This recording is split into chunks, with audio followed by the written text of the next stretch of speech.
Vamos lá. É, vamos. Eu vou aqui tentar dar uma explicada sobre o que é o momento linear, momento de inércia e momento angular. Geralmente a gente estuda na física, aprende a fórmula, aplica e, bom, mas ainda fica aquela dúvida, bom, o que é que eu estou fazendo, né? O que é que eu estou fazendo aqui? Que fórmula é essa? Por quê? E o que é mesmo momento linear, momento de inércia, momento angular?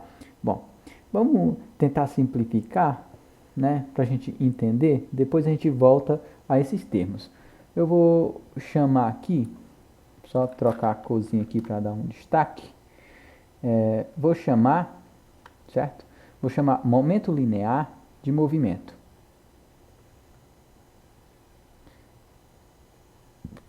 Ou quantidade, né? Quantidade de movimento.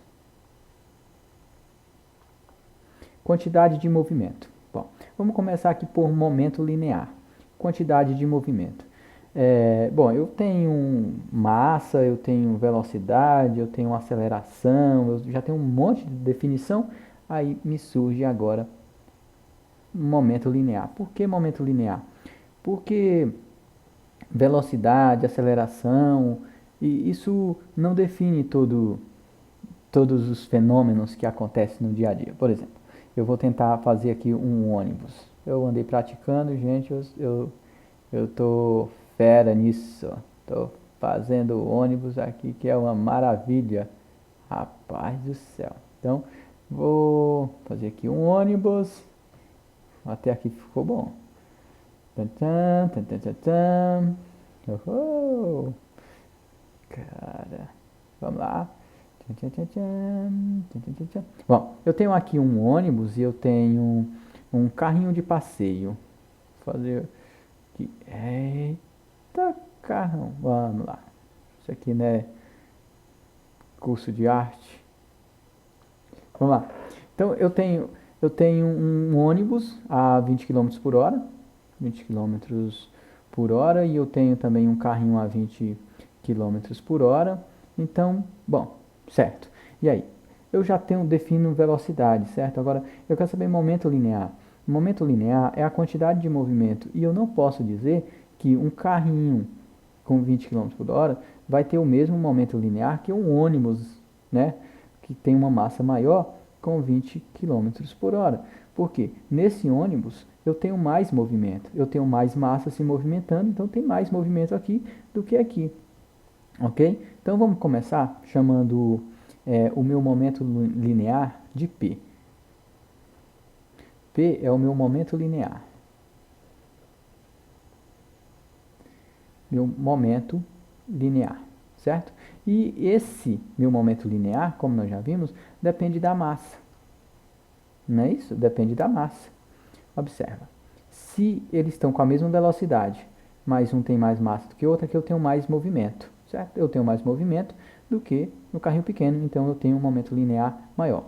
Agora vamos observar o mesmo carrinho, certo? Vamos lá, mesmo carrinho, é o mesmo carrinho, gente, é porque aqui ele está com num outro perfil, né? Aqui parece que ele está indo para lá e aqui ele está mais retinho aqui, certo? Então eu tenho o mesmo carro a 50 quilômetros por hora. 50 quilômetros por hora. Então é o mesmo carro, esse está a 20 e está a 50. Eles continuam tendo o mesmo momento ou a mesma quantidade de movimento? Claro que não, né? Esse aqui tem mais movimento, ele se movimenta mais.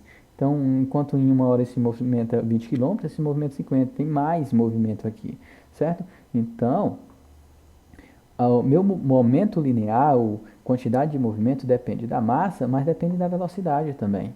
Então, como que eu vou montar uma equação para me calcular a quantidade de momento linear? Não nesse caso, mas em qualquer outro caso da física ou da matemática, ou quando você vai fazer uma equação dessa, você observa se uma grandeza é diretamente proporcional à outra ou inversamente proporcional. Você pode fazer isso, ó. Faz tudo como se fosse fração. Então, eu tenho aqui meu momento linear, que é representado por P sobre 1, ou seja, P P dividido por 1 é P. Então, meu momento linear é igual. Vamos fazer outra fraçãozinha aqui. O que for diretamente proporcional ao P, você coloca no numerador. O que for inversamente, no numerador. Certo? Então, massa. Quanto maior a massa, maior a quantidade de movimento. Então, diretamente proporcional.